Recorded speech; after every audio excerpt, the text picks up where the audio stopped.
Hey everyone. First of all, thank you so much for being here with me through this evolution of my podcast. It is truly an honor, and I've had so many incredible conversations that I'm thankful to have been able to share with you all. This episode is going to be a little different. I've decided to round out these episodes I've shared with you with an end of season highlights. And full transparency here, I originally was not planning on doing seasons for this podcast. I envisioned uploading an episode once every 2 weeks indefinitely, but since giving birth to my fifth child, I have found it incredibly difficult to keep up with my never-ending to-do list while also maintaining balance with my family. So I often feel overwhelmed by the number of tasks I need to complete for my business, and that doesn't even include regular daily chores and quality time with my kids, let alone a little sprinkled self-care for myself thrown in here and there. So I realized something's got to give, and I need to be more intentional with balance in my life. And they are little for only so long, and maintaining the balance of raising my children well, earning an income for my family, and following my passions at the same time is a challenge for sure. And for a little clarity, I don't have a large team editing and curating and completing many tasks for me. I create and edit the majority of my projects myself, partly because I can be a bit of a control freak and have difficulty handing off my work to someone else to create my vision. And the other part being the difficulty it can be to find experienced people in this podcast field in person on this little island we live on. So I've decided instead of uploading an episode once every 2 weeks, I'll be sharing a bulk of 10 to 12 episodes per season and then taking a break to rebuild up my episodes in a time frame that works for me, which will create a little more flexibility in my life and also give me the time and space to really create all the best episodes I've been dying to create. I want to do more debate episodes this next season, and I'm really going to take my time with them. So I hope you're on board with me. And for this episode, I wanted to share some highlights of my favorite conversations I've had so far on the podcast. I've learned so much from these thought leaders, and I'm inspired by their messages and stories. And I feel humbled to have gotten a chance to sit with them and ask those burning questions I wrestle with. The first one is from an episode that was a bit underrated, but was actually one of my favorites. I had the honor of sitting down with Dominic Thompson, a former drug dealer turned healthcare executive, then after incarceration, an activist and social impact entrepreneur. This episode is on issues in the prison system, food insecurity in marginalized communities, vegan masculinity, and healthcare versus sick care. Our conversation was compelling, definitely one of my favorite episodes thus far, and there's a particular section of our conversation where we went back and forth on universal healthcare that I loved. Take a listen. These health systems and these payers are making money off of sick people. Mm-hmm.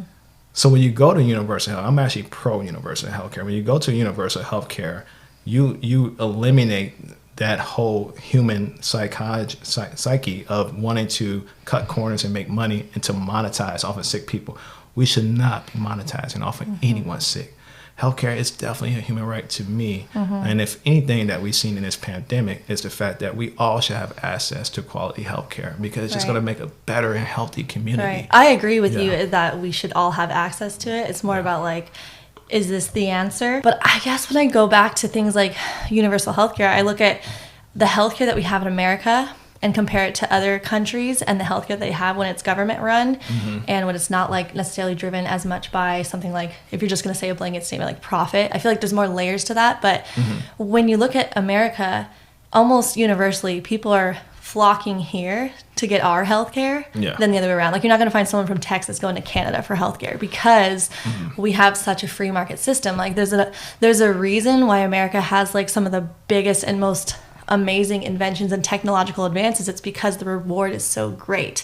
And when you take away the reward of like making such a big risk, doing such a big risk to like invent something like life-saving technological equipment for surgeries or a drug that is life-saving, right? Things like that. If you take away the reward being so great and it all just kind of like, it's not about profit, then you lower the quality. Like I look at personal things when they're like government run. I look at like the DMV and the US Post Office and the quality of service that you get when it's government run versus something like UPS that's privately run. And they're like, look, I want people to choose UPS because I'm all about business and I'm about trying to provide the best product and service. And then there's like incentive. It's like a natural desire to like do your best when it comes to things like that. So that's kind of my thoughts. But I think a lot of people fail to realize, because if you do go with a universal healthcare model, you don't eliminate the free market. The free market is still available. People in Canada still have the option to go to if they don't want to wait on their surgery or whatever they're going through,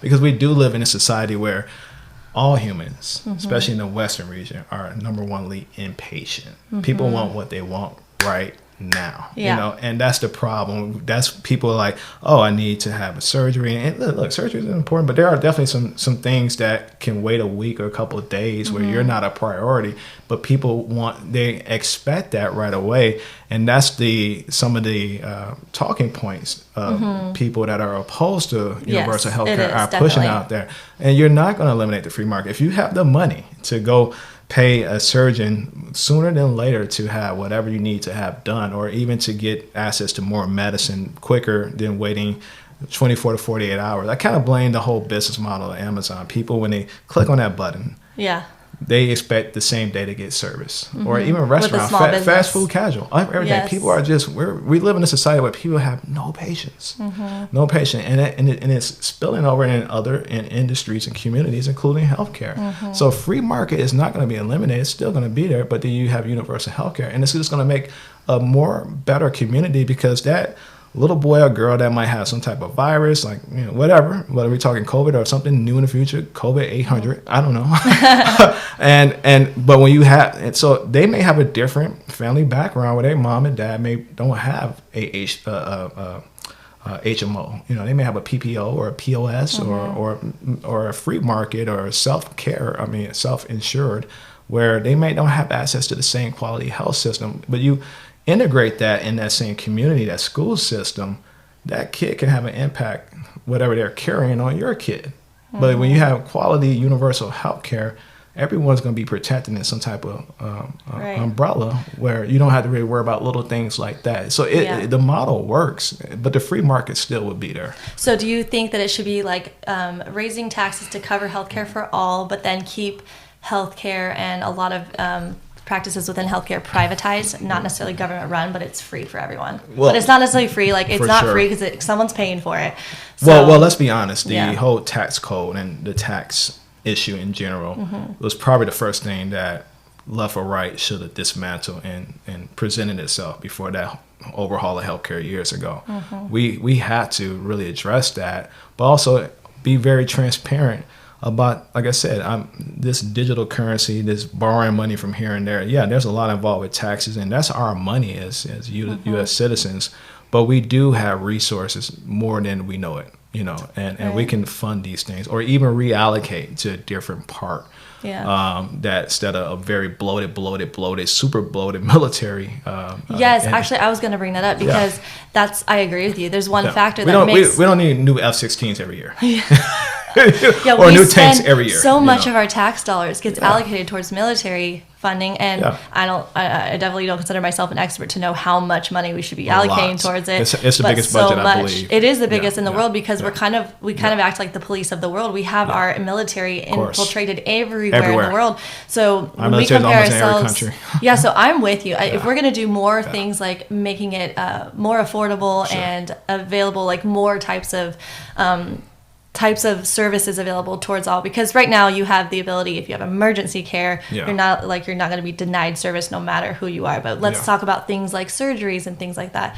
There's a few things I want to say. One, I think it's hard for us to compare to another country that it works for, because they don't spend so much money on the military. So I'm with you. If we're going to go that way, let's at least, because our military is protecting them anyway. So. Yeah, I know. So they don't have to spend the money. Canada don't have a big military. It's like, America's going to protect us over here. But we have to spend the money on that. So it's so hard to know. How are we to be just pull out? Because really, there's a lot of people who hate America, and there's a lot of threats there. So there's not about Canada. I'm not talking about Canada, but you know what I'm saying. We're infiltrated a lot of places. Yeah, we're a big brother to protect. Sure. Yeah, so I understand that aspect, but Hence why it's hard for us to just compare to another country that it works for. So there's some people in Canada, we're just using Canada as an example, who really likes their healthcare. And then there's some people who really hate it, because I've definitely spoken to people who are like, it takes 2 or 3 months to get a surgery that I really need. Whereas in America, you could just go and get it right away. And part of that or it might be that surgeon. And part of that, not to interrupt you, I'm sorry. No, go ahead. But part of that too, because I talked to those same people. Yeah. It's because they have a special doctor they want to go to. It's just a lot. You have to consider those factors. Yeah, there's always layers and factors for sure. Layers, and I feel like this is such a complex topic. It is. Like it a is. whole it episode. is. It's totally But complex. it's really fun. I actually find it so fascinating, because there's so many details that's hard to understand, and I want to unpack it and really understand it, because there's layers to it, right? Yeah. But I forget, what was I saying? I was basically just mentioning that, like, it comes at a cost. If we're all paying higher taxes to be able to do this universal covering healthcare, and the government decides what you can pay for or not, that's when you start having delays in things, because they have to decide what you can, who can get it, how many times a month, how many patients can they take per thing. And because we are already like so in debt, and because the hugest factor is that we're the most unhealthy nation, we have the most obesity, the most diabetes, the most heart disease, the most prescription drug use by far. Like, I was actually looking at the stats. The amount of Americans that take prescription drugs regularly, it's significantly higher than any other nation. And so when you factor all that in, I think it's like, the idea is nice, but I'm just not sure if that's necessarily the first thing we should do. I'm not like against it. I'm not like, definitely not. I'm more just like, I think there's other things like subsidizing healthy food, like you said, preventative care, that I think is like definitely where we should start first. Yeah, for sure. I mean, because you're just putting a Band-Aid. Even if you have a universal health care, you're just putting a Band-Aid of a bigger problem where we have to get to the root of the problem, which is eat healthier. Yes, and we have such a crippled healthcare system. It's total sick care, and it's just like we rely on it so much, so many people having to go all the time. And if we could prevent that, we also are one of those nations that very rarely do any kind of natural alternatives. You go to a regular hospital holistically, it's like, this is it, drug surgery. Drug surgery. Whereas other countries aren't like that. So maybe, but what would you think would be a good way to shift that? Policy-wise? Well, policy-wise, we probably need to be rewarding more medical students to go more into holistic care. One thing is what I've been seeing a lot, though. There are a lot more holistic providers coming out, and coming. These med students are practicing and opening up a more holistic approach. But you're right, we are driven off of drugs, and food is really medicine over what should be prescribed as a drug over medicine. And don't get me wrong, Western medicine and modern medicine in general has definitely saved a lot of lives and has been very influential in the human race thriving in different capacities. But we do, and we should always look at more holistically the approach of holistic medicine before anything that we are conditioned to think in black and white that we learned in med school. Just take this pill for whatever symptom that you're experiencing, that it might not even be a symptom, that just probably needs tweaking in your diet. Next, we have the most viral episode I've shared on this podcast so far, which has over 500,000 views on YouTube and counting. A pro-life versus pro-choice debate that I hosted between Lila Rose and Brenda Davies. Lila is a pro-choice activist and founder and president of Live Action, the largest pro-life nonprofit across the globe. Brenda is a writer, podcaster, and pro-choice Christian who believes that forced birth is immoral. This was a fire conversation that was over 3 hours long, yet people could not turn the episode off because it was so compelling. It was hard to highlight a section from this episode because the entire thing is truly a must listen, but here's a piece where they go back and forth on if human life in the womb is worth protecting, or if other problems in our world should be addressed instead to make this earth more habitable to human life, so mothers are more likely to choose to keep their pregnancies on their own. If you've been wanting to work on your fitness journey but don't know where to begin, or you feel a bit lost or unmotivated, then listen up. Copilot has been the best way for me to reach my fitness goals because I have somebody holding my hand and guiding me. I've reached new goals that I never did before, and I feel so good in my body. So Copilot is an affordable fitness coach app that provides personalized workouts tailored to your goals and available equipment. You get accountability and support from a real person with the flexibility to work out on your own schedule. First, you get paired with a fitness and health coach and have an onboarding call with them. You share with them your personal fitness goals and your favorite ways to work out, and then your coach will create a customized workout plan just for you. They utilize whatever equipment you have available to you, whether that's at home or the gym, and then you stay connected with your coach and get feedback to tweak your workouts according to your needs. I love my expert coach. She motivates me, and I get notifications and reminders on my phone, encouraging me to get a workout in, and it's really keeping me on track. I'm using heavier weights than when I started, and I'm able to do exercises a lot easier that used to be difficult for me. I love that I never have to think about what to do when it comes to fitness because it's all planned out for me. And also, clients can switch coaches anytime in the app if they don't think their coach is the right fit for them. Over 75% of Copilot clients continue to work out after 100 days, which means Copilot clients are 9 times more successful at sticking to their goals. So click my Copilot link in the show notes to get 14 days free with your own personal trainer. The starting point in my book, and the reason that I'm working to educate every day about what abortion actually is, connect women to the resources that are out there, is that we cannot have a culture of life where really people flourish if we literally in our communities have centers set up where people are killing preborn children, and that is a culture of death by definition. There's so many other cultures of death in our society, though, that agree. Make that There's a necessity for people. I agree with you. There's a lot of other. I agree with you. I'm going to push back a little on the necessity word because I think women are a lot more capable than we give them credit for a lot of the time, and there's a lot more resources that do exist. I think fear is a big part of a lot of abortions, fear of the future, fear of the repercussions, and so I think part of it is fears are legitimate. I'm not speaking to... If your child is going into an abusive foster care system, like that fear is legitimate. It's based on a reality. It's based on a fact. If you are a black woman in Louisiana being forced to give birth, and they have the #1 highest maternal death rate in our nation. And you think abortion is helping more women give birth healthfully? I mean, it doesn't make sense. I think that if you are hypothetically a black, I don't want to speak for any black women. Abortion doesn't improve maternal mortality rates for black women. Yes, but I'm talking about the necessity of more abortion or this fear. Like, you can't minimize or say that people are just in fear. I know I'm not trying to imply you're minimizing anything, but I'm saying to just say, well, people are resilient and they can actually do better when I have a society around me, a nation, and a party that claims to be pro-life but does so many things that actually result in the opposite. Like, these are not just fears. These are valid concerns that are happening every single day. The highest maternal death rates in this country happen to be in states that are wanting to force birth. Louisiana, Texas, there's many others, Jersey, they're not all even just pro-life so-called states.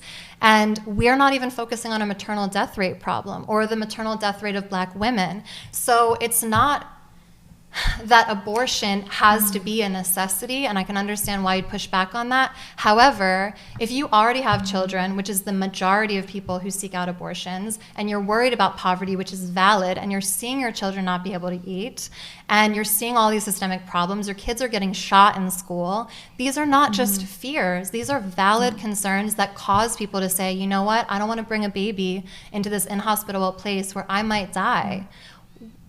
It's going to take our entire nation, our unity, to solve that. And that's why I got so frustrated, and I still feel that frustration inside of me on what I'm calling the mouse wheel. Because our aligning and deciding we agree when life begins will not also change my stance on what needs to happen, and that abortion needs to be accessible until we can make sure those freaking women aren't dying out there. And I think we're in agreement that there is a death culture in our country, a culture that is often very inhabitable to human flourishing.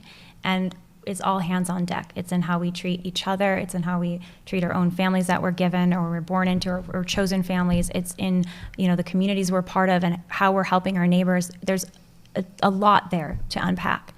But how I can't, it is, I think, impossible to achieve, I think, the society you're dreaming of. And I agree, I'm united with you in a society that's open to human life flourishing, human beings can flourish, while permitting the violent act of abortion against our youngest and most vulnerable members. And that's why I'm here. I'm here to say, I can't give you that point to say, oh, it's okay to just kill them in the womb as long as they're 20 weeks, not 21 weeks, and then we're gonna go out and make life better for everybody else. we can't, those two things can't hold together. We need to say all life is precious and set the tone right from the beginning, and then act on that. It has to go in reverse, because until this place is hospitable, like every place that prioritizes its citizens, prioritizes comprehensive sex ed from 5 years old, prioritizes access to birth control, prioritizes not killing its citizens through gunfire, the myriad of things, prioritizes maternal health and making sure women don't die in birth. The nations that do that have lower rates of abortion than we do in this country, because why? Why wouldn't you then? Like, then you would actually have to have another reason. Then you would jump to another thing. Like, to me, the true tragedy is that many people go into those abortion clinics and they are there out of a necessity that is not just perceived, it is valid and real. And we are not focusing on how to make it hospitable for them. Next up is the episode on problems with our school system and why the school system is failing our youth with Matt Boudreau, a former public and private school teacher and administrator. Matt is a provocative thought leader in the realm of education. Here's a slice of that riveting conversation. I am on the side of good human beings who are teachers and administrators in our modern system. And when I say modern system, I don't just mean public schools. I also mean private schools, because private schools are modeled very much after the public school system. If you're a good human in those systems, I am on your side. I love you. I thank you. I appreciate you. I want nothing but the best for you. I think you need to be there, because those systems aren't going away. And there are some young people, the reality is you're going to be the best human beings they're going to meet, because they go home and the humans that are raising them are not quite as intentional, not quite as loving, right? So I want those people there. My beef is always with the system itself. So you asked, how is that different? Well, the difference is the system that we utilize is a system of schooling. Schooling and education aren't the same. If education is for sovereignty and drawing out that unique ability and being able to scaffold a life that you want to live, well, it's the antithesis, because schooling says everybody do the same thing at the same time in this very narrow scheme of academia that doesn't really necessarily transfer over to anything else in life. It's not a system that is easily transferable. And I always tell people, it's like, you go for 12 years every day to learn how to play checkers, and then all of a sudden you graduate and everybody's like, okay, cool, here's your basketball, go shoot a 3-pointer. And you're like, wait, I've been playing checkers for 12 years, right? It's like, yeah, but they're both games.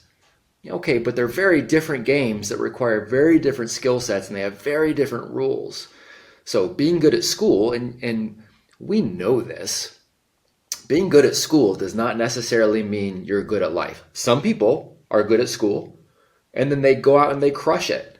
But I would say it's in spite of, not because of, because you and I both know people that didn't do well in school, but they're phenomenally successful. They're wildly happy. They're very intentional about their life. We also know people who got the straight A's and are miserable, and have, the success hasn't transferred over, right? So that's my problem with it. It's actually the antithesis of what education should be. First of all, I'm so glad that you brought up teachers and affirming the good teachers, the good people that are in our education system, because I think a lot of times people hear criticism of the education system and assume that means that there's criticism of just all the teachers, lumping everyone together, when really that's not what you're talking about. So so I'm so glad you brought that up at the beginning of this conversation. And then secondly, when you're talking about our education system and the difference between what you think our education should be versus what our modern system is, a lot of times it feels like education is meant to be for how to get a job, not how to be successful in life. And when you say success in life, some people think, well, that means when you get a good job, that's success in life. But success in life is could mean a lot of different things, and is not just to that. So it's a personal question, right? Success for me looks very different than success for you, because we're different people. There's some things that cross over for sure. And if you ask parents, and I've had the opportunity, and again, I've been a public school teacher. I've been a public school administrator. I've been a private school teacher, a private school administrator. I worked at Stanford. I've worked with universities all over the world. I know the game inside and out. And if you talk to parents and you say, hey, what do you want for your young heroes when they get older? There's a somewhat of a baseline answer, right? But the baseline answer is, I want them to be happy. I want them to be healthy. I want them to be productive. I want them to have good relationships. I want them to be somewhat sovereign. I want them to spend every day excited. Those are the baseline answers. Nobody says, I want them to be wildly proficient at algebra 2 when they're, that's never the answer, right? So those are the baselines. So when you understand that that's the baseline, you go, crap, well, how do you make sure that you have that for every person? It's a really tough thing to say, well, there's a standardized process when life is anything but standard. Our backgrounds are anything but standard, right? It's almost impossible to really make that happen. Okay, guys, I'll be the first to admit that I love pretty things. So if I find a product that nourishes me and looks beautiful on the kitchen counter, I am all in. Anima Mundi Herbals does just that. They carry organic, wild-crafted, and ethically grown botanicals in the most beautiful packaging. From elderberry syrup and adaptogenic mushrooms to spirulina, chocolate protein, teas, and collagen booster powders, every vibrant and medicinally potent remedy is packaged in eco-friendly packaging, recyclable glass, or biodegradable bags. It was founded by Costa Rican herbalist Adriana Ayales, who uses over 200 different sustainably grown herbs from around the world to create intentional products that contain zero fillers, binders, or flow agents. Everything is made in the US with certified organic, wild-crafted, and sustainably harvested plants and herbs in a vegan and gluten-free kitchen. I love their high-potency elderberry syrup, which is double extracted. It's adaptogenic, antiviral, organic, and wild-crafted, perfect for supporting healthy immune function. So use my code ELLEN20 for 20% off. Just click the link in my show notes to get this deal from an amazing company that supports fair trade practices, beyond organic farming, education, and small farmers to create remedies that benefit people from all walks of life. The most damaging part of a conveyor belt school system is that we are teaching the young people they are not to be trusted. Can you elaborate on that? Explain it a little bit more. You bet. You are only allowed to really speak to, for the majority of the day, people of your own date of manufacture, right? If I'm 6, I'm only around other 6-year-olds. So right? true. If I'm 12, I hang out with 12-year-olds. I automatically get to look down on the youngers. I automatically have to revere the olders. But then I'm going to stand in my straight line. I'm going to raise my hand and ask permission for anything and everything for years on end, including I'm going to ask another human being, even though I'm 18, if I can go to the bathroom. That human being might go, no. And I go, okay. Right? I'm learning to be blindly obedient to anybody who claims to be an authority. This is your assignment. This is what you're going to do.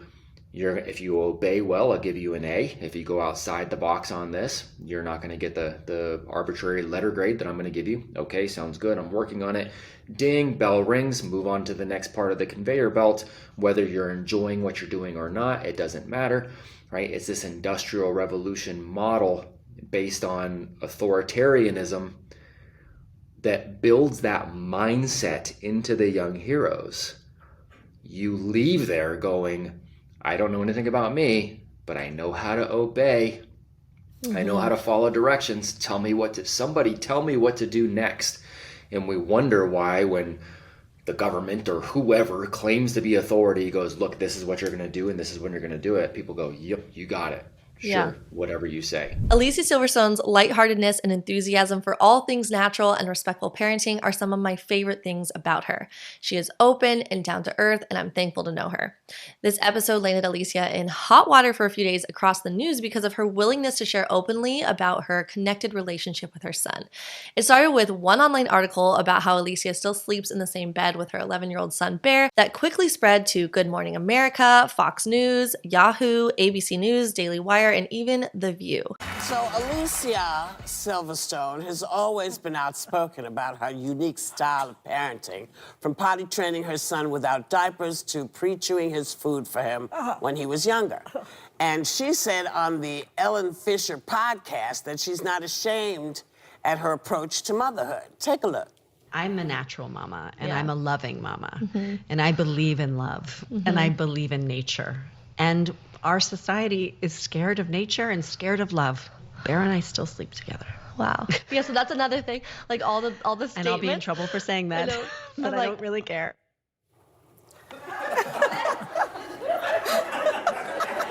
I don't know any 11-year-old that wants to sleep with me. And while it was pretty cool to hear Whoopi Goldberg say my name, because guys, I loved the Sister Act growing up, and Alicia and I definitely laughed about my fangirl moment, it's a shame how quickly the media can run with something so innocent and turn it into negativity. These articles left readers who easily jump on the bandwagon of whatever the news is hyped up about for that particular hour to make assumptions about her, and that was a shame. You go, Alicia. Keep being you, and thanks for coming on my podcast. Take a listen to the clip that caused a stir in the news. You have, since Bear was little, have had a lot of alternative ways of raising him that maybe the broader society kind of looked at, like, what are you doing? And I even have seen like an article. It's like all the things that Alicia Silverstone does that are terrible, that are so not status quo. So maybe we can get into a little bit of those, like you co-slept and things like that. Yeah, I just do I'm a natural mama, and I'm a loving mama, and I believe in love, and I believe in nature. And our society is scared of nature and scared of love. And so that right there, that's the whole podcast. I think that's it.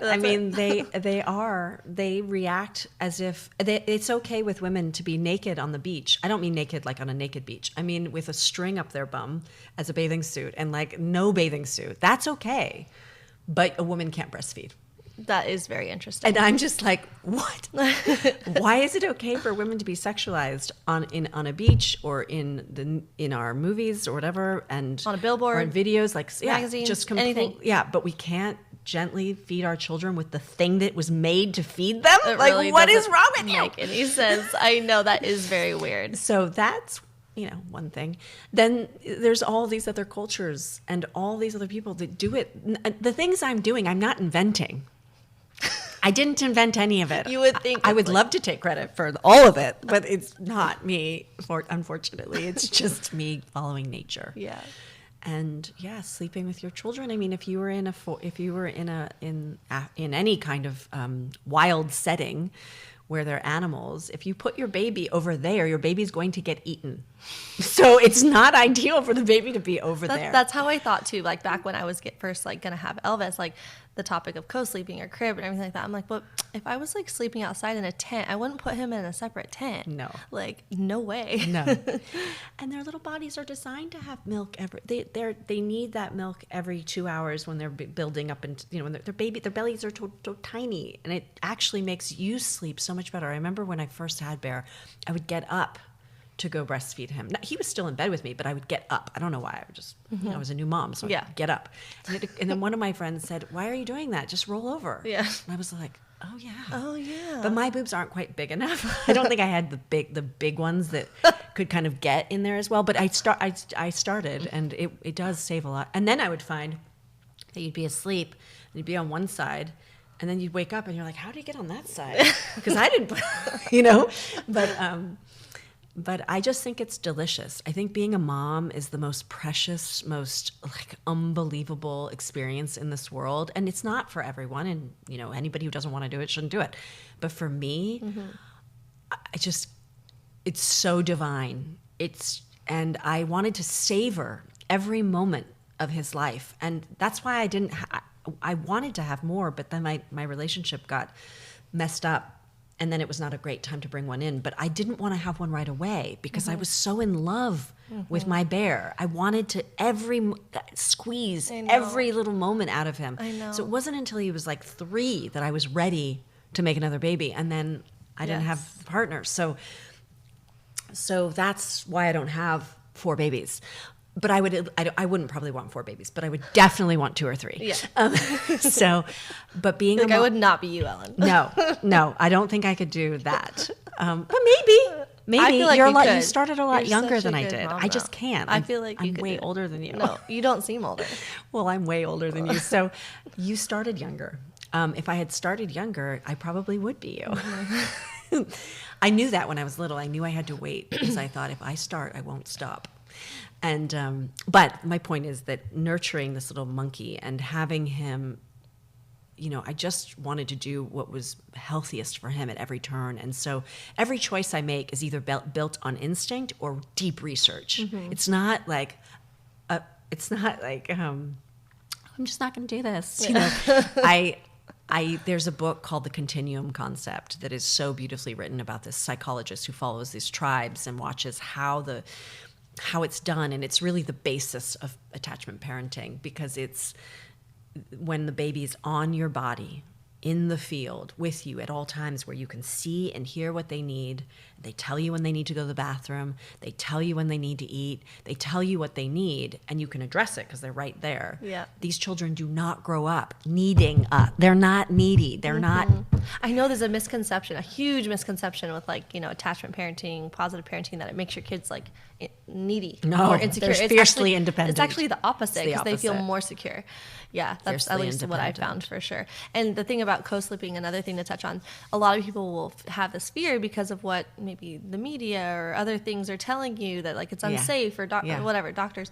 But a lot of times it's not really showing the balance of both sides. Yeah. That hey, look, the times when there is something that's unsafe is generally when a mom is either drinking or on medication. Yes, for sure. And so, or anyone in the bed. Yes. So no one in the bed should be on medication. Yes. That information. If you are not on medication, altering your state, you are so aware, even though, like you said, you are asleep. You sleep so well, but there's something deep in you that is so hyper aware. You would never. That'll never go away as a mother. Yeah, it would never go away for sure. And like you said, that you're so obsessed with your baby. I just think about little Kovacs, and I'm just obsessed with him. When I look at his little face, I'm just like, you want to eat him. You're just so cute. Yeah, it's so true. Because when I talk to someone who doesn't have any children, sometimes they're like, might be afraid or nervous while they're holding a baby. And I'm like, but once you give birth, that all goes away. It's this is my baby. Yeah. And it's that inner primal. Yeah. And it's so natural to just want to do the keeping your baby close and follow your intuition with that. Well,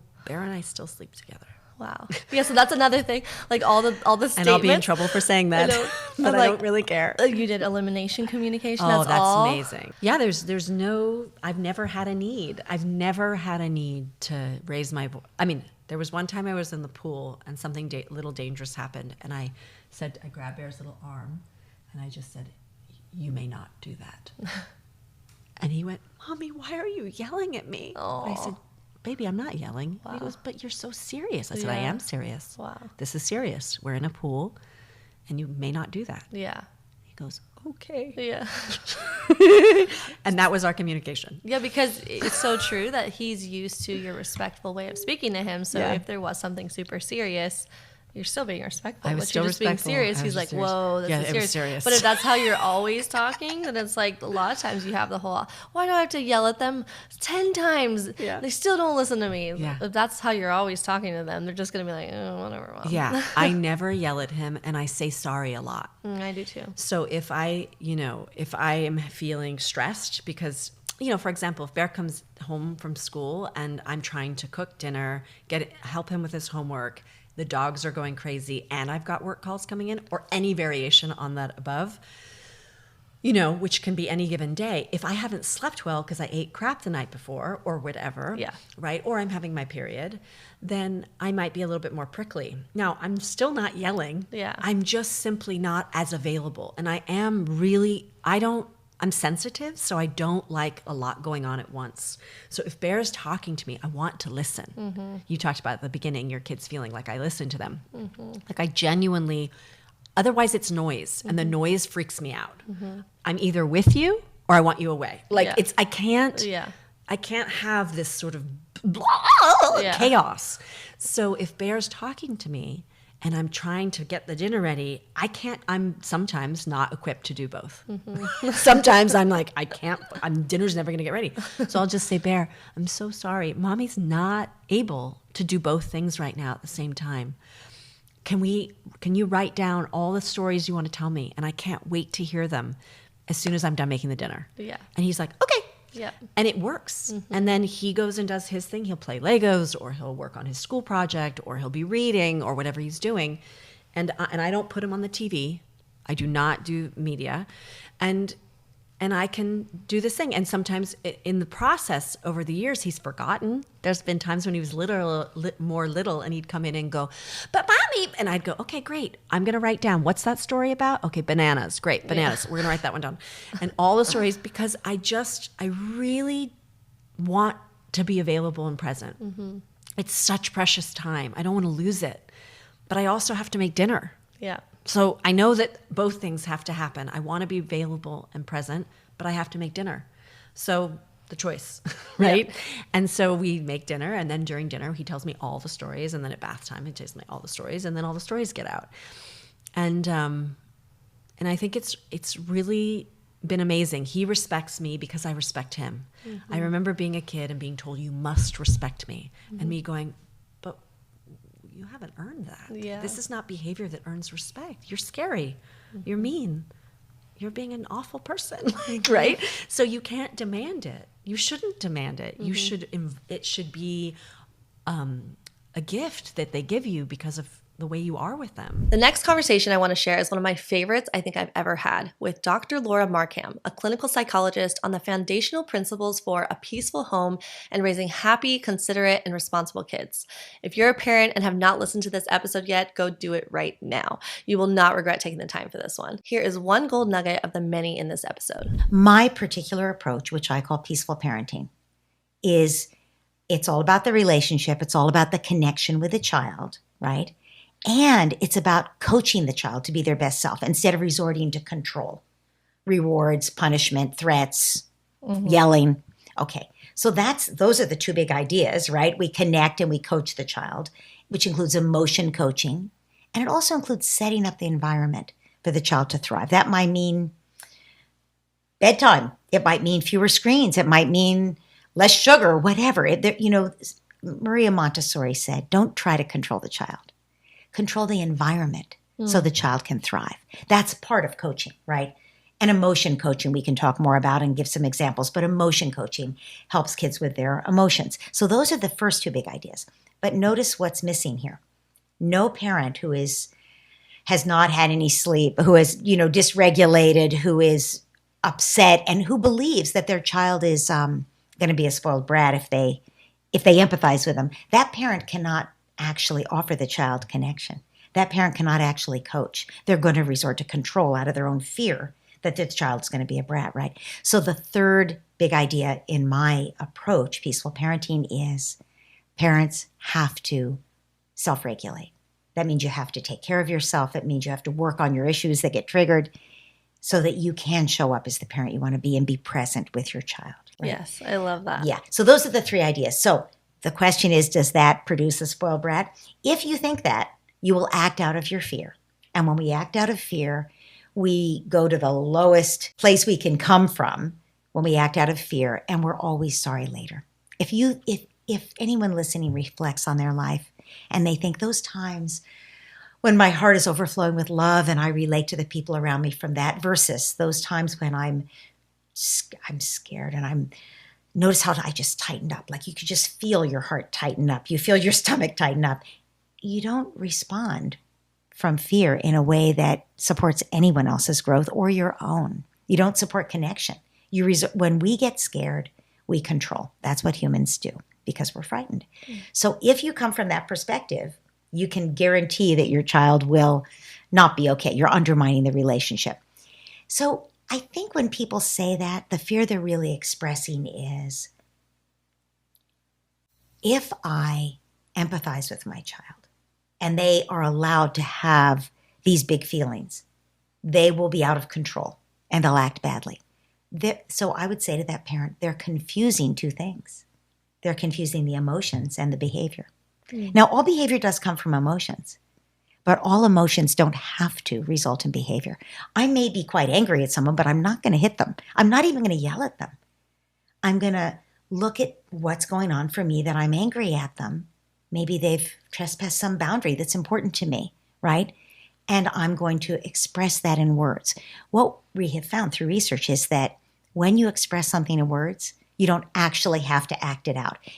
To the degree that your child can put into words how angry they are at their little brother, they don't have to hit the little brother, right? Right. So our job as parents is to say to our kids, you can be as mad as you want to at your brother. You can be as mad as you feel. You tell me about it. I hear you. Oh, and he wrecked you got that trophy for your sports and he wrecked your trophy and you told him not to play with that. No wonder you're mad. Of course, sweetheart, right? It sounds like you have something really important to tell your brother, right? I'll help. Come with me. I'll help. I'll be with you while you tell your brother, right? And you're also making sure he's not going to scream at his 2-year-old brother. And, you're protecting both kids, but also teaching them to advocate for themselves, right? But notice you're not letting him go smash his little brother, right? Right? Even verbally, right? So I think that when parents say gentle parenting produces a spoiled brat, maybe they've seen someone who says they're doing gentle parenting who doesn't set limits. That's entirely possible. Or maybe it's just their fear talking, that they think that a child who's allowed to have their feelings, when you acknowledge feelings, that somehow that is bad. I think humans always have feelings, and feelings are fine. And they are part of our experience of being human, and we can express those. And the more our feelings are acknowledged, the less we will express those feelings in ways that are harmful to other people. And the more that we're modeled the behavior and emotions, self-regulated emotions from our parents, then I think also the easier it becomes as we become adults maybe to not be super triggered or extra sensitive. Like you still have your feelings, but maybe to not such a high degree where like little things can hyper trigger you, because the way that your parents responded was little things didn't trigger them. No question. My conversation with Heather McKean, an international speaker and founder of the Mind Change Method on the power of the subconscious mind, is filled with life-changing information. She shares tools to rewire your brain and heal from the root cause of trauma. I personally have found immense benefit from this information in many different facets of my life. Take a listen to this clip that is really illuminating on where our triggers come from. Can you believe we are just a couple months away from the holidays? If you're like me and you love clean beauty, I've got something special for you.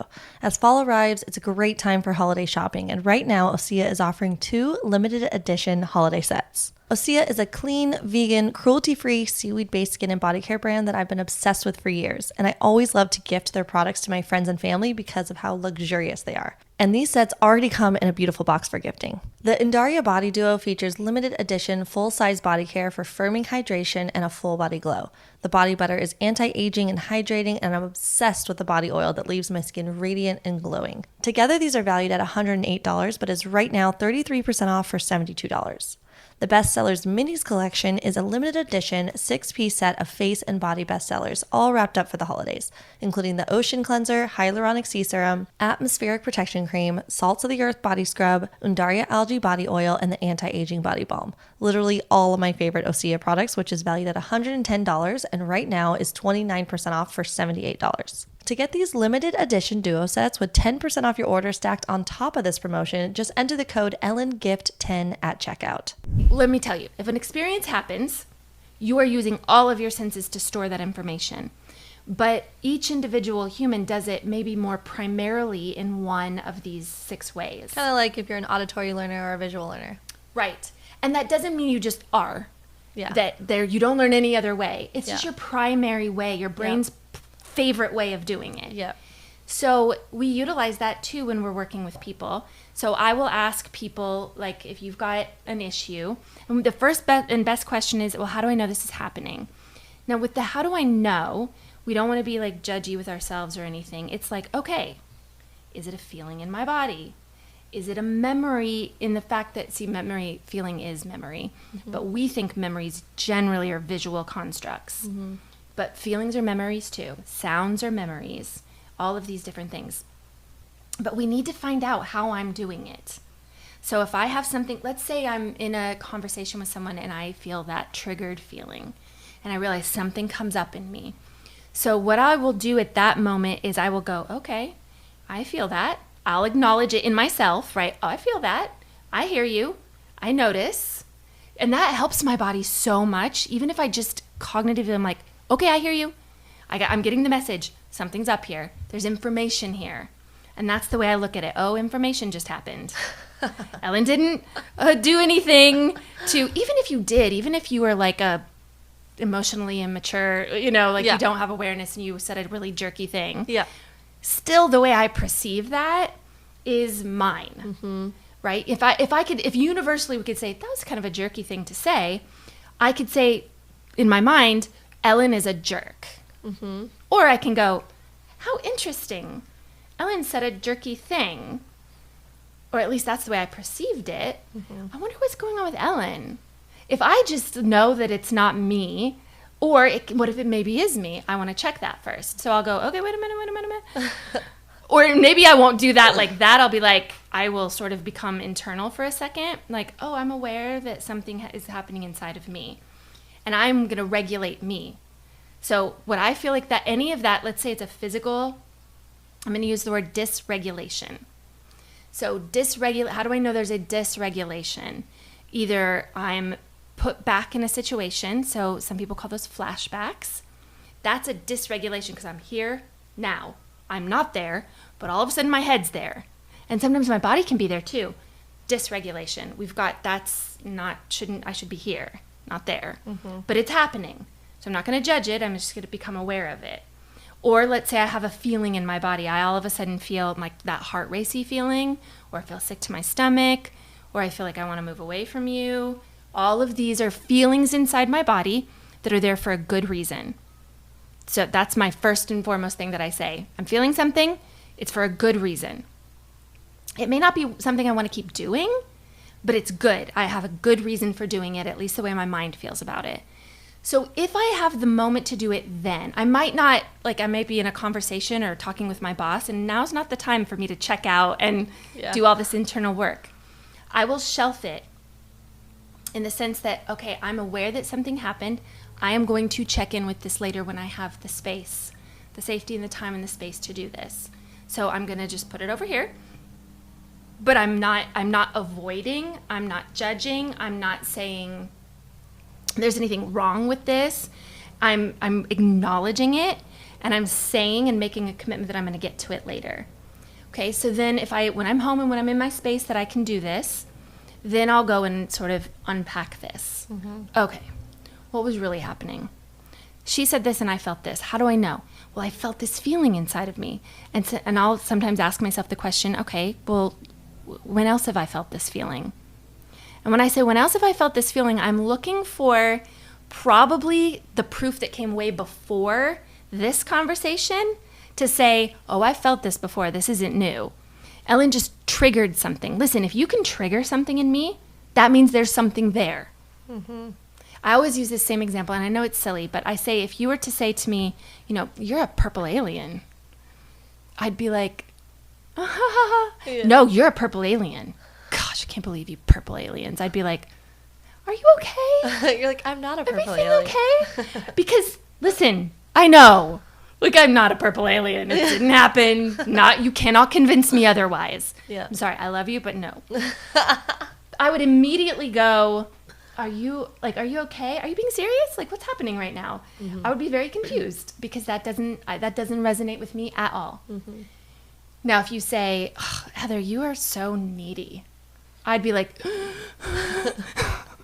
because I'd be like, oh, that resonates. Like, I'm so afraid that you would think that about me. But that's mine.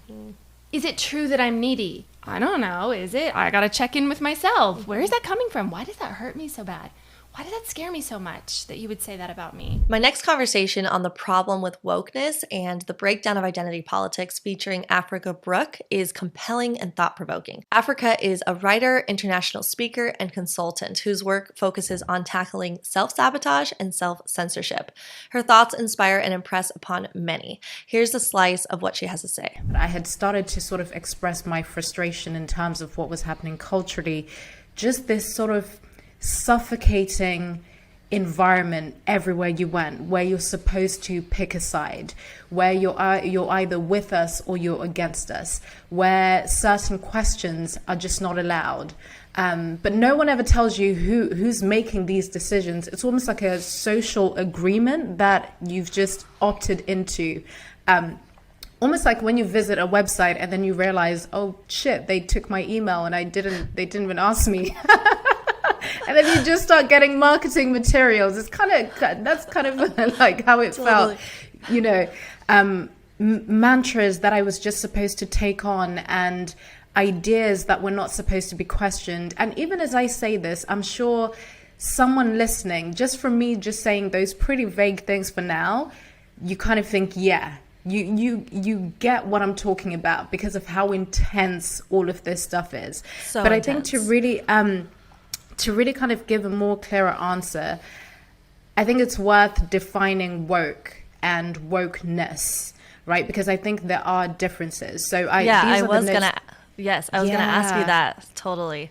Right? Because I think, Helen, sometimes when these conversations happen, everyone has different ideas of what certain words mean. And these are quite loaded terms, especially now.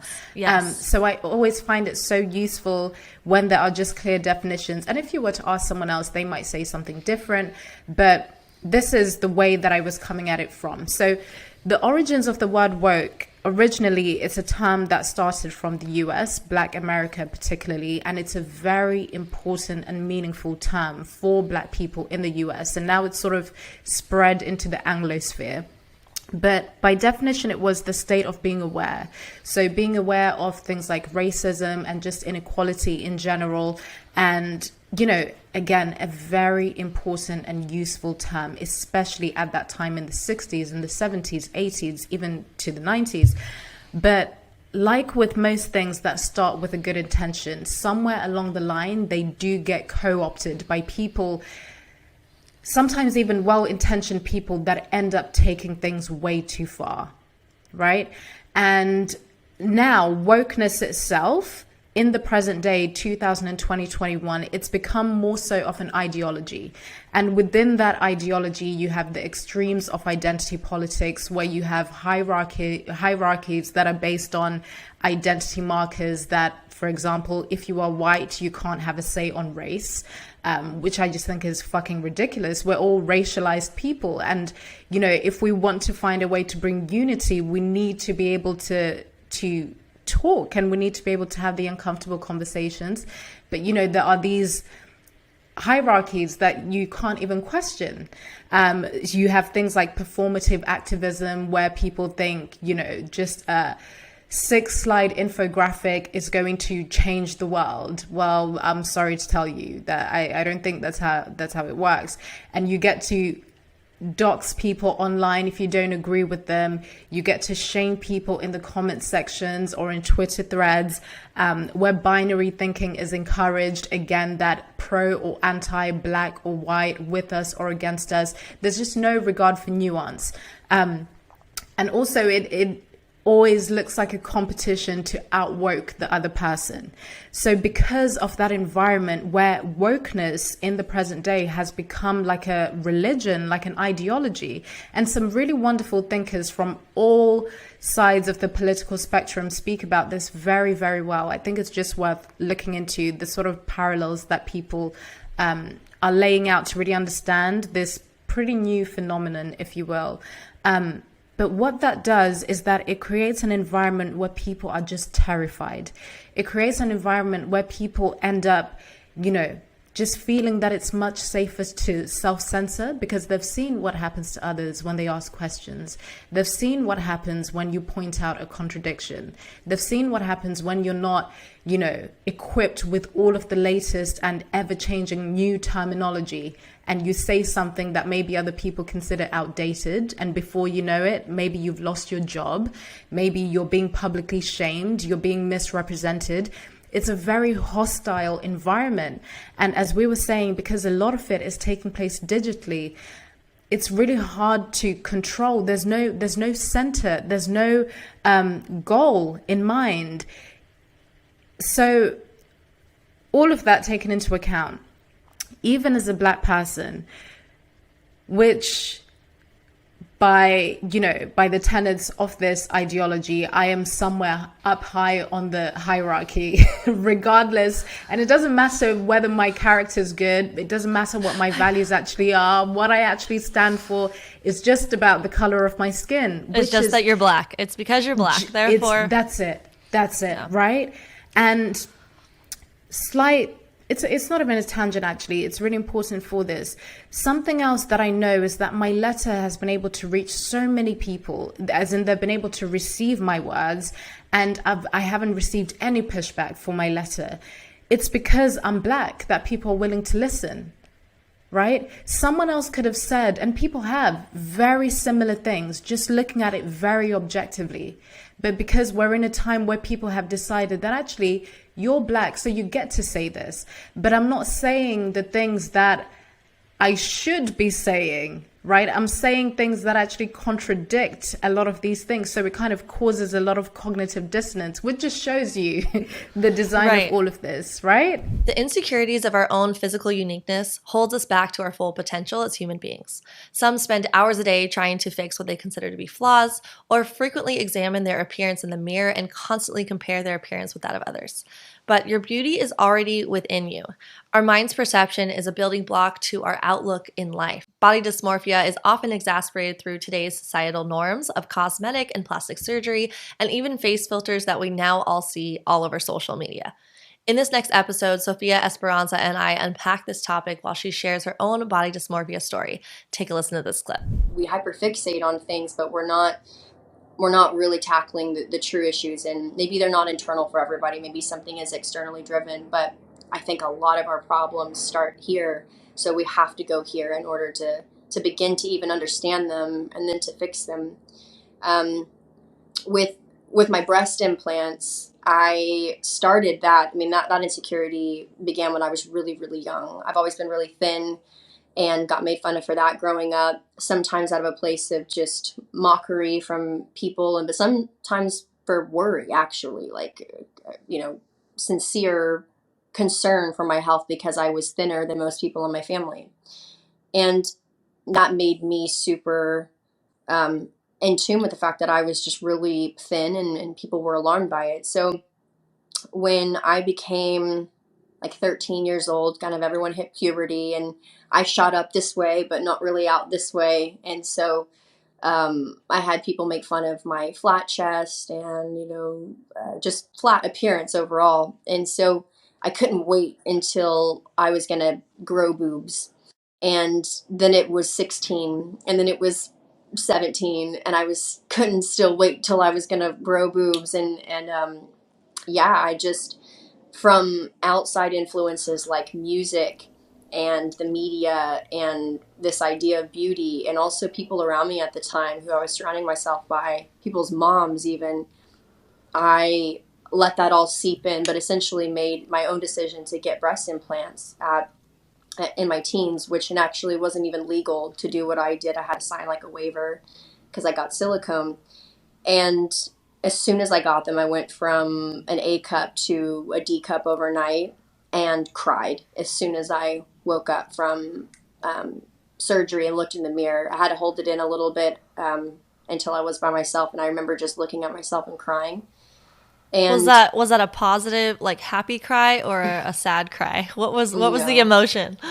I couldn't recognize myself. You spend so much time looking at yourself for so long and knowing your body, and I realized that the person that I was looking at on the other side of the reflection just wasn't me, and also represented a version of myself that was fleeting.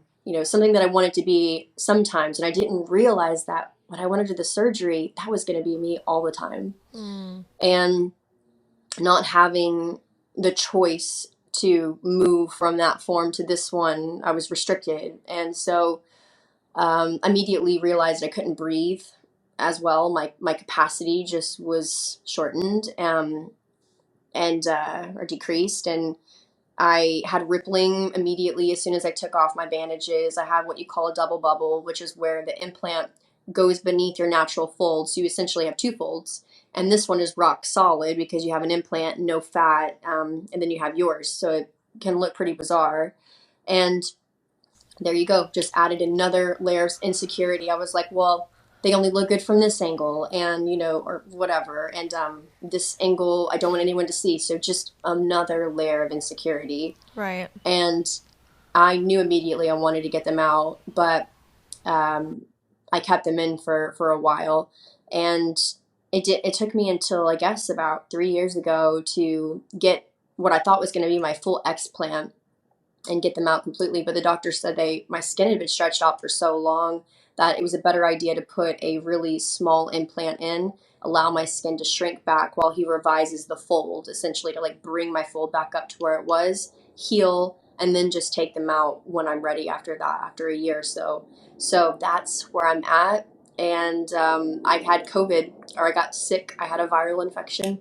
I don't know what we can say out here, but I had it. And so it delayed my surgery a little bit. So next month if everything goes to plan, I'll be getting them out completely. Wow. So it's fascinating that the moment you saw the way you looked after your implants, that you immediately had this feeling of sadness or regret, or maybe just a lot of emotions, just knowing all that you were thinking that, hey, if I get these implants, then I'll be happy, then I'll feel secure and confident. And then just realizing that that wasn't the answer. That's really fascinating, because I think a lot of women do struggle with feeling confident with their breasts. And I think it's helpful for people to hear stories like this, that, it isn't always gonna just fix the solution, fix your insecurities. Right. Yeah. And I think too, one other thing that it's taken me this long in life to realize, obviously, as I'm becoming more of age to, or already am at the age to have a child, I see them as a vessel for health for my child. They have a purpose beyond aesthetic, beyond feeling confident and feeling sexy, and they give life, literally. And I'm so grateful to even have breasts at all. There are people who wish, that they had an A cup, or just nipples at the very, least, literally, women out there. And so I'm so grateful to have them. And so for me, this word might be extremely, I guess, alarming, or it might hit people in a certain way, triggering. But to me, what I have done to myself since in my teens, whether it be my breast implants, or trying lip injections to try to fix this lip issue that I had, in order to try to, like, as the doctor said, it'll lift your lip. Well, it didn't. It made it heavier. It was terrible, and I had to dissolve them. Doing all these things to myself, I realized that the word that kept coming up to me was, I'm mutilating myself. And again, that might be a really triggering word for people, and they might not resonate with that. And I completely understand, but this is the way that I feel. And my body is so sacred. All of ours are. And I don't want to do any of that again. I've done enough of that to realize that it hits me in a different way now. And I don't want to cut her open anymore. I don't want to do anything else. I want to know who I actually am.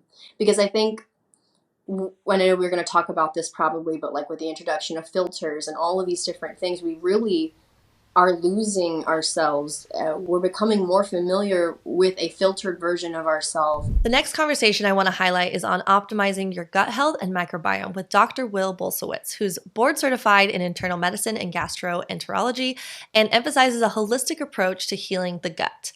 I love this nugget on diets that restrict certain plants and the benefits of eating a wide variety of whole plant foods as the foundation of your dietary pattern. What about someone who's listening and they're like, but Dr. B, I tried eating this way. I used to eat the plants and vegan, but I feel so much better eating all these animal foods and not eating vegetables or excluding whole grains from my diet. What do you have to say to that?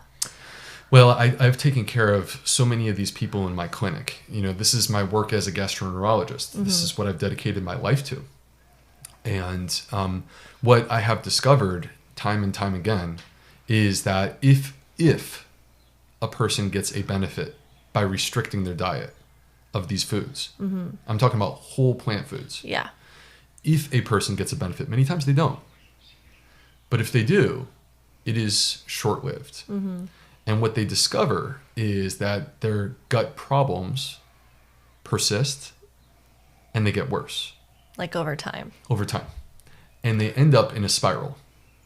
And it's a spiral where they are progressively restricting. And I just told you, the number one predictor of a healthy gut microbiome is the diversity. Yeah. So it makes sense if you're restricting these whole variety of whole plant foods. Let's say you have a philosophy that you shouldn't eat these types of vegetables, like cruciferous vegetables or legumes or grains, and you're very, very rarely eating foods like that. Then over time, your microbes are going to diminish. And then if you do try to introduce it, then you're going to experience even more problems than you did before. Well, because your gut is adapted to the type of stuff that you're doing. Yeah. Right? So I played several sports in high school. and I would transition from soccer into basketball season. So I'm playing soccer and I'm an athlete, right? And I flip over to basketball season and I'm winded and I'm hurting, right? Totally. I'm dragging because my body was not adapted to the difference between soccer and basketball. With exercise, your body adapts to what you're doing, right? If you work out your legs, but you don't work out your chest, you're going to get some big muscular legs, but you should not expect to have a big muscular chest because you're not working on that. Totally. Right? Same is true for our gut. If you eliminate legumes, don't call me up and say, hey, Dr. B, I eliminated legumes for 6 months and now it's hard for me to reintroduce them.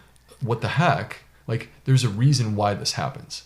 The reason why it happens is that your gut and its ability is directly correlated to the diet that you are currently eating.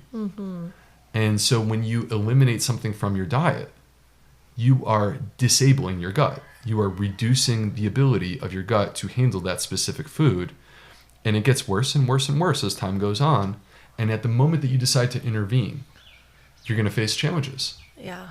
That's so fascinating because it's just something that you don't really hear. There's all this talk about like elimination diets to like take out this, and this is better if you do this. Your gut health will be better for this. And there's not much talk about the importance of the diversity of plants in your diet. Right. No, we really want that diversity of plants. And, you know, just to kind of hammer this just a little bit more, Ellen, a few things. I mentioned before that like I want people not to be running away from stuff. I want people to be running towards food that brings them joy. Right. And so, but there's an issue, which is that people are just flat out not consuming fiber-rich foods. If you look, the average American in the United States is consuming about 17 grams of fiber per day. All right. And that's because only 10% of their calories come from plants. And 60% of their calories come from ultra-processed foods. Typically where you asked about this before, we extract the fiber and we add in chemicals as preservatives, right? Or colorants or whatever it may be. And isolated foods. Right. And then we like package it up and it like sits on the shelf for 12 months and it's the exact same food on the day that you packaged it. Like it has not degraded or decomposed in any way. That's actually disturbing. Food is meant to be decomposed. Food has a life cycle. Like our ability to create something that never has a life cycle means that it's not really alive anymore. So anyway, that's 60% of the average American's diet. 30% of our calories come from animal products. You can consume all the animal products that you want. The average American right now eats their body weight plus the body weight of a 5-year-old child in animal products on a yearly basis. Wow. So the average intake of animal products is meat, by the way, not including dairy. Not including dairy or eggs. So, and I believe not including fish, but the average American is consuming 220 pounds of meat, and the average American only weighs 170 pounds. So 170 pounds, their body weight, plus a 50-pound child. That's how much meat they're eating. Now, 220 pounds of meat. Well, I can tell you how many grams of fiber there are in 220 pounds of meat. 0. There's not even 1. You get 0 grams of fiber in meat. So there are things about meat that concern me about their effect on the gut microbiome. But one of the biggest issues is that it's devoid of fiber. And so we have constructed a diet that only has 10% of our diet that actually produces the fiber that our gut microbes need to thrive. And here we sit, and the average American is getting about 17 grams of fiber per day. The recommended amount of fiber for a woman is 25 grams of fiber. The recommended amount of fiber for a man is 38 grams of fiber. And so here we are, and 95% of Americans are not even getting the minimum recommended amount of fiber. If you are listening to this right now and you are saying, okay, so what do I do about it, Dr. B? It is so straightforward and simple. Because once again, I told you, I don't count grams of fiber. I count plants. I don't count calories. I count plants. I don't count macros. I count plants. Count your plants. I want people to be inspired to make diversity of plants the centerpiece of their dietary choices. You're in the supermarket, you're trying to figure out what you're going to pick up. You hear Dr. B from your podcast come through the airwaves and say, diversity of plants. Yeah. You are cooking chili. You're in the kitchen. You could keep it super simple, but you know what?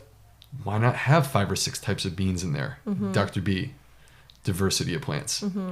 You are sitting down at the dinner table and there is a wide array of plants at that table and you get to choose which ones you like. But Dr. B says diversity of plants.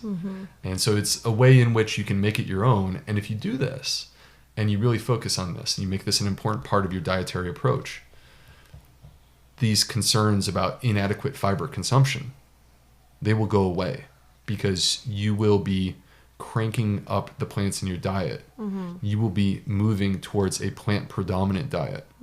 Possibly you will become like you and I, plant exclusive. Yeah. And this will transform your health, Right. transform your life, bring you great joy. You don't have to make compromises. It can be in abundance. You can eat until you're full. And then you emerge from this delicious plate and you say, I feel great. And alive. And that's what I Vibrant. want for every single person. Yeah, totally. Cancel culture is a topic I knew I wanted to tackle since the creation of this podcast. In this episode, my friend Foley Rock Christina shares her experience being criticized and called out in the public eye multiple times over the course of her career. With her and her previous partner Cash, we unpacked, dissect, and reflect on the rise of call-out culture, its benefits versus consequences for our society, and how we can move forward. We also get into the importance of listening to dissenting opinions, to your own, and not assuming ill intent in others. Take a listen. I think that people have forgotten the humanity in others, especially online. Totally. Right? So I love what you're saying, you know, like this essence of bringing love to the table, even if you don't have something in common with somebody, and talking it out and just listening, understanding where they're coming from. You don't have to believe the same things, but like, I can love you and disagree, and I can listen. It's like, this is how you bring love to the table. It's a skill. It's a skill to practice. Yeah. But we're in a society right now where it's like you can only follow people that have similar, like, God forbid I follow somebody on Instagram who's not vegan. I've actually had people message me and say, I can't believe you follow this person. Don't you see what they just did? Unfollow them immediately. I get that all the time. And all the time. I don't even pay attention to it anymore because I'm like, I don't like that because I don't want to live in an echo chamber. I like to hear dissenting opinions on all different kinds of things because it helps me to either solidify what I believe even further and stronger because I know what the other side is what their views are, or it helps me to possibly shift my mind, or even if I don't shift my mind, to just see where they're coming from and try to relate, because I don't think it's helpful to assign ill intent. Exactly. And that's something you were talking about. Yeah. If you want to expand more. Yeah, well, and I definitely like what you're saying as well. It's so easy to get trapped into curating your social media platform to all of your likes. And I don't mean likes as in what you're liking pictures, but your interests. Because soon as there's opposition in your viewpoint, there's a breach.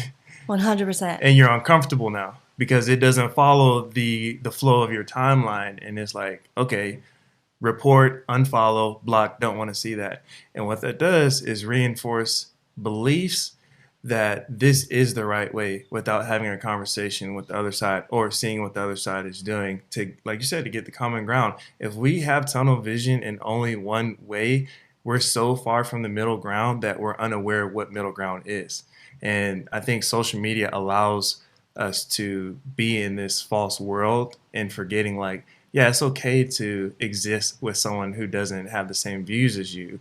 But if you have a peaceful conversation, a conversation with compassion to understand and hear them out, we actually can grow through this and have maturity and development. And that's something that's missing a lot because it's uncomfortable, but that's where the growth is. Like, that's really where the growth is. Absolutely. Yeah. And, you know, there's going to be some people who do have an ill intent, but to assign everyone as to have ill intentions if you disagree with them, I think is a huge disservice to, like, our mental growth and understanding, because I think mass majority do not have ill intent in what they believe. One thing that I was always taught is to try to give try to observe positive intentions before I jump to the conclusion of it being ill intentions. And so I was taught that, okay, if this happens, like if someone comes in one day and they're frustrated and then they just happen to outlash something at me, I need to ask myself, maybe they're having a bad day. Maybe it's not me. But if this becomes a repeated behavior, and this is me having positive intentions, like saying like there's outside factors that could be affecting them that's causing them to like lash out at me. But if this becomes a repeated behavior, now you have a historical record of like, hey, you need to address this the way you're like presenting yourself online with social media or in the workplace or in your relationship. It creates this opportunity for positive feedback or specific feedback where people can just say, and that's kind of like something we did in our relationship where it's like, I appreciate you for taking the time out and seeing something that I was unaware of. Because when we get in these like ruts of frustration or misery, we don't really see it. Someone has to point it out to us. 100%. And a lot of people in life really need that person in their life, because if no one points it out, you're just in this cycle. You're in this cycle. And you can see that it's apparent in a lot of people's lives because the way how social media is so divisive. Piggybacking off of that, this next episode with my husband resonated with a lot of people. It was highly requested for me to have my wonderful husband on the podcast, whom I admire his character so much. And in this clip, Andrew shares his thoughts on making assumptions about people, how people come to form their perspectives, and putting others in boxes. In this episode, we also answer some of your questions about our relationship, what it's like raising 5 children together, how we handle criticism, and keeping the spark alive after 20 years doing life together. I love this man so much. We talk a lot about this, about not putting people in boxes and understanding, listening from all different perspectives, because the funniest part about that to me was that people would say, oh, Andrew follows Trump and he follows, I don't know, a couple other right people politically. But then they also didn't look that, like, you also follow Joe Biden and you also follow, like, who are the other ones? You're so much more into politics than I am. But whoever's the president. Oh, Bernie Sanders. You follow like all the different politically things, Dan Crenshaw and all this stuff. But people saw that you followed a couple different people that they really don't like, and they said you must be this. What are your thoughts? Yeah, I don't really care what other people think about me, to be honest. Yeah, you are very good. I think it's silly that people would make such big assumptions based off following someone on Twitter or Instagram or Facebook or whatever it is. Because I like having disagreements with people. Like, I don't mind having political discourse or having different opinions on things. It doesn't trigger me. Where some people, for whatever reason, it's more like, how could someone think something else than me? Like, they must be this type of person, and that's just not me. So it's easy for me to follow different people on social media that I agree with and disagree with, and it's not triggering for me to see someone post something that I disagree with. I'm like, oh, that's interesting. Like, it's not like it ruins my day to see someone, even if I think it's like something that could be possibly harmful.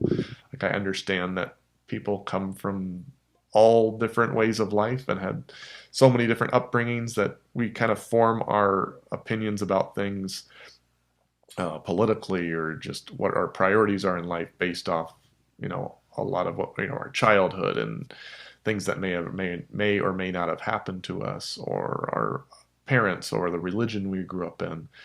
And to understand that people get to a certain point because of the experiences they have, it helps you understand them a little bit better. And when you put people in boxes and just say, oh, this person voted for this person or follows this person, it kind of takes away their humanity, and it kind of just like, it's like, that's just not it's not going to be very fruitful for our country or for people in general if we just treat people like that. But thankfully for me, it doesn't bother me when people make statements like that about me. I have certain values, certain things that are very important to me, that I'm passionate about because of what I want, what's best for my kids, or I was exposed to something or was not exposed to something. I found that I don't have the exact survey, but there was a survey that someone had shared about political affiliation and then their thoughts on COVID, and people were asked how serious they thought COVID was, or what the death rate was, or how many people get hospital. What's your percent chance to be hospitalized? And people that thought the facts were one way, like say you thought that COVID was 50% of people that got it were hospitalized and 20% of people died. Those people tended to be more fearful of COVID, rightfully so, and were more likely to be concerned about what other health choices people were making with vaccines and masks, whereas people that felt like COVID was not as serious were less likely to want to wear masks or be worried about someone else getting a vaccine. And understanding, like, you're going to have your opinions based off what you believe is true. And sometimes we believe what's true just because of our opinions, and sometimes we believe it because of fact. I tend to be more fact oriented, and I'm not as empathetic, and I'm not more feeling based, so I make my decisions more cut and dry. What do the facts say? But I realize that's not everybody, and understanding that that's okay, that people have different opinions than me, and I'm never going to put someone down because they disagree with me, because ultimately most people just believe what they believe because they think that's what's best for them or their families or for others. We just maybe disagree on how to get there. And if you can understand that most people aren't out to get you, like someone that's on the left or the right, and you think the other way, they're not doing these things because they want to destroy the world or destroy your family or attack you personally or a group of people personally. They just have a different path on making things better. And yeah, it's unfortunate that there's videos made about you assuming you. What was the one? I remember seeing the one where you had like a Trump hat on. I thought that was hilarious. Superimposed, and then people actually thought it was a real picture. Yeah. So there's a picture of me pregnant that I had posted, but then someone superimposed a Trump hat on top of my head, like a fake picture. And someone had put that up in the thumbnail of a video. And then people later are commenting, yes, pictures later surfaced of Ellen wearing a Trump hat. I'm like, those aren't even real pictures. And it was so obvious. The internet's a funny place. I know. I find it funny when people want to put me in a box or assume something. I just kind of laugh it off because it's like, that's not who I am. And it doesn't trigger me because I know that's not who I am. And so it's You're easy. super confident in yourself. yourself. I'm confident and I know the truth and I know what I believe. And someone on social media can't possibly know that unless we have a conversation and they get to know me. Well, so that's why when somebody sees a picture like, oh, Andrew liked this picture or liked this post, and this is a horrible post, it's anti this or that. Instead of like jumping to conclusions, that must mean that Andrew is a bigot or a blah, blah, blah. Instead, like, it would be so much more engaging and fruitful to figure out, like, why would somebody maybe agree with that post, or either go to him directly or go, like, look at the other side. There are so many people that only want to look at one side of the aisle of anything. Mm-hmm. This isn't just politically, but anything of hot debate. That's definitely, there's so many topics of hot debate that aren't just political. And truly listen to both sides, because if you think, oh, I can't even listen to it, that's not admirable to say that I can't possibly understand why anybody would think the other way. Because it just shows that you haven't actually given it much time, much effort to really hear what the other side is. So how do you even know if you're on the side of truth if you haven't even given equal attention and time to listening to both sides? Yeah, you should be able to argue the other way.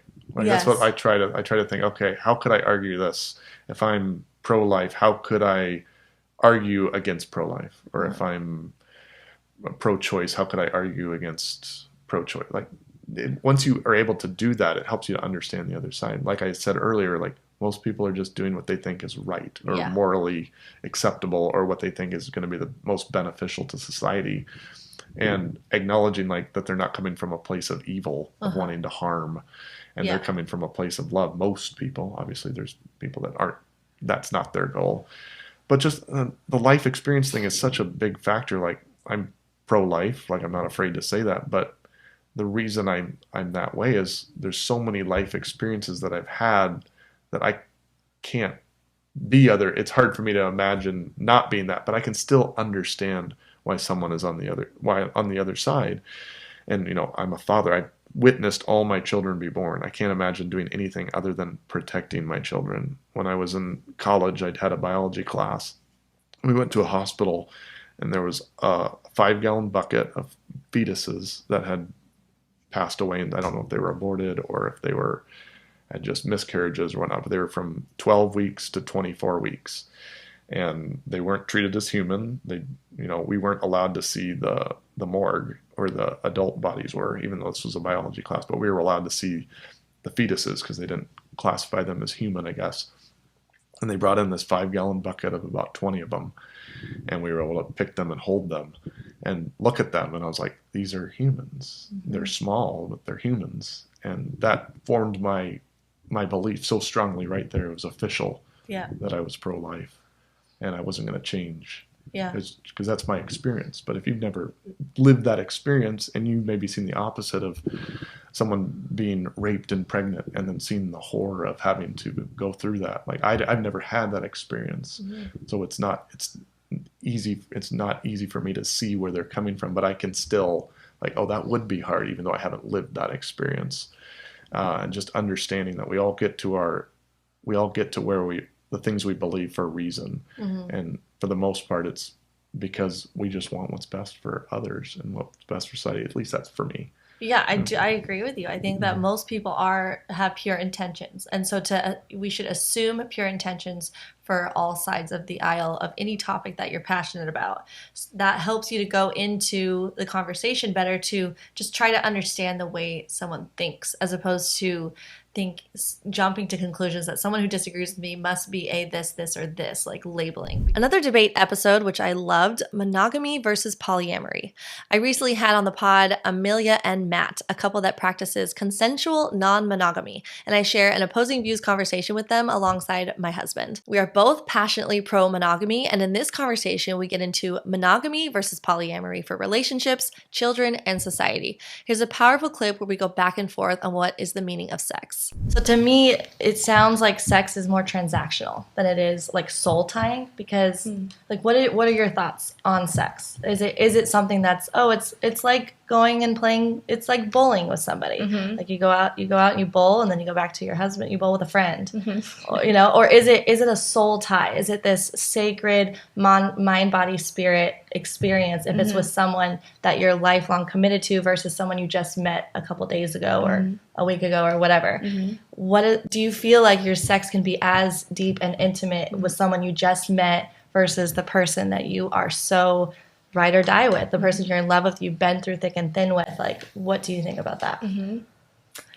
Well, first, I feel like it's worth mentioning, like, we'll go on, maybe let's say we go on 100 dates, and out of those 100 dates, we're not probably even as much as kissing the first 70 people. Mm-hmm. Like, we're not just out trying to sleep around and get it where we can. It's absolutely intentional. And of course we want to feel that connection before we explore any intimacy, or you want to feel safe, you want to feel attracted to them, you want the chemistry to align, absolutely. And I do feel that we have found ways to almost like enhance and maybe sustain our incredible connection in sex life, because I mean, the reality for us, at least the reality for me and maybe for you is, and for many women and men, I don't know if you guys have ever heard of the term limerence before.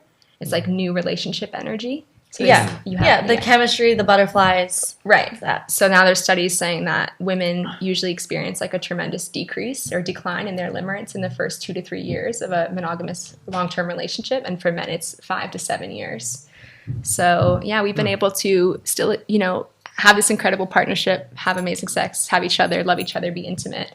And then also, I've been able to be honest and say, I met someone out on the surf, or I met a guy and there's a bit of a vibe, and I might go grab dinner with him. And then maybe a few weeks later, I'm still hanging out with him, and say to Matt, I'm kind of interested in exploring what it could feel like to have an intimate connection with him. And no, it's not probably the same level of sex and connection, but it's still beautiful. And I think I always come back learning something about myself or about the situation that I can then bring home to my partnership with Matt and say, I was thinking about this and this came to mind, or I really enjoyed it and it was great. And I kind of feel like I got this, like I got it out of me, and maybe I'll do it again, or maybe I won't. But if anything, I'd say I come home appreciating more the connection we have and the partnership and the chemistry. And that's why we don't really often ever do sleepovers, because usually we just love sleeping with each other so much. And so we feel that same level of connection, or maybe not the same, but we feel a version of that level of connection and deep like intimacy with one another. And we attract different people as well. Like you attract a different kind of male, and I guess I attract a different female. And yeah, a lot of the people I connect to are deep into like tantric and kundalini, and I think when you have sex with somebody that understands the kundalini and the awakening and the evolving through that, and the slowness and the way to more be your purer self without any of the constructs applied to the identity, you become this within kundalini and within tantric, you become this pure version. And I think through the evolution of our relationship, I'm attracting a lot of women that are wanting that same kundalini tantric connection. So, and which is a beautiful thing. I mean, those teachings, you can really get to know yourself and get to really connect with other people as we do as well. So yeah. You want to chime in? What do I think sex is? Yeah. What do you think? Yeah, I view it as more of a sacred bond. I mean, my belief system is just different. Like I believe I have more Christian beliefs. So my belief is there's one ultimate design for sex. Our Creator designed us to be with one person for a reason. Sometimes you may like question those reasons, but I feel like the main reason is to protect the family, to protect the relationship, and to deepen the bond with your partner. And I don't have any experience of being with someone else, so it's like we're coming at from very different places. Like we've only been together, obviously, so it's really easy for me to just kind of see it like, well, this works great for us. Like it seems like a no-brainer. It aligns with my belief system as well. But I can see how when you have different life experiences, serial monogamy, sleeping with multiple partners before you find the one person you want to marry, how it could be possibly more tempting or more desirable to want to sleep with other people or be worried like, well, I don't want to be stuck with one person for the rest of my life because you've had other experiences and there's different levels of quality.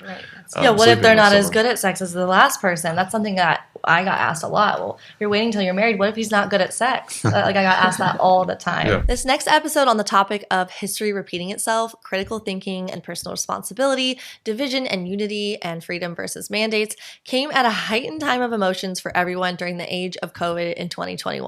So it was a pretty polarizing episode, but nonetheless an interesting conversation for sure because it included Zuby, an independent rap artist, public speaker, and creative entrepreneur. This man was incredible to connect with, and I so enjoyed our conversation. Take a listen. Just look at the 20th century. Let's just look at the last 100 years, right? Anyone who can look at the last 100 years and come to the conclusion that the government always has the people's best interest in mind is naive or stupid. Like, I don't like calling people stupid, but you can't look at the 20th century, whether you're talking about the rise of Hitler and Nazism, to Mao in China, to Pinochet, to Stalin, to Pol Pot, to all of these dictators in the Middle East and Africa, etc., Saddam Hussein, right? How can you come to the conclusion that the governments always have best people's interest in mind? Absolute nonsense, right? Factually, that's not an opinion. That's factually incorrect. I mean, I naively, my whole life thought, we're past this. We're past all the horribleness that have happened in the world. I really did. I was like, there's no way something like a Holocaust or slavery in like a more developed nation would happen again. Like, we're totally past all the hardships. People forget that we're still living through history, right? People think that history is over. Right? Yeah, I know. History is over. Freedom won. There's no more dictators. There's no more best. I mean, come on, North Korea still exists, guys. So it's that. It's honestly, it's complacency, and it's great that in the modern West, it's been such a long time. It's been several decades since we've really had, like a real severe war, whether it's a World War I or a World War II or even Vietnam. Sure, there have been wars in our lifetime, but not in the way that generations before us used to deal with. So it's easy to look at the situation and think, oh, we're here now, and think things just keep going forward, right? I imagine if you went back to 1921, in 1921 people thought that, hey, we're so modern, we're so sophisticated, we're not like these brutes back in history who were committing genocide and always going to war and doing all this nonsense, right? Like, do you think that the Germans back in 1921 were there like, oh yeah, like this is going to happen in the next couple of course not. Nobody saw it coming, and it's so important. And for people to understand that we are not fundamentally different to our ancestors. We are the same people. We have not evolved. You don't think we've evolved? No, not at all. I tend to think that through all the hardship and the barbaric stuff that has happened, there's like these little moments of clarity on how to be more loving and more kind, and then like raising your children that way. And I kind of feel like over time that's how nations have gotten better and what we fought for. But then we just can't get lazy to think that it could never happen again. Yeah, so I agree with you to an extent. So we are more enlightened than our ancestors because we can look back at their errors and mistakes. Yeah. Right? That's the value of knowing history, because you can look back at it and you can, let's not do that again. That was a bad idea. And finally, I cannot forget my conversation with my friend and nutritionist, Simon Hill. His healthy obsession with nutritional science and reliable science-based information makes the information he shares incredibly reliable. In this episode, we cover the biggest nutrition myths by breaking down today's most popular diets and trends. Here is a fascinating clip with information that often gets left out of the nutrition conversation online. For anybody who maybe is skeptical of research and science and wants to look back more at the appeal to nature type of look, how do you respond to that when because you sort of touch on it, but can you go into a little bit further about why we don't want to just look at the appeal to nature, that, well, our ancestors ate that way? What's the disconnect there? Well, I think we just have to, it just comes back to realizing like what the goal of our ancestors was and what evolution is. It's to get you to an age to procreate. Evolution does not care if you have a heart attack at 60. Evolution does not care if you have a heart attack at 70. It doesn't care if you get cancer at 60 or 70, right?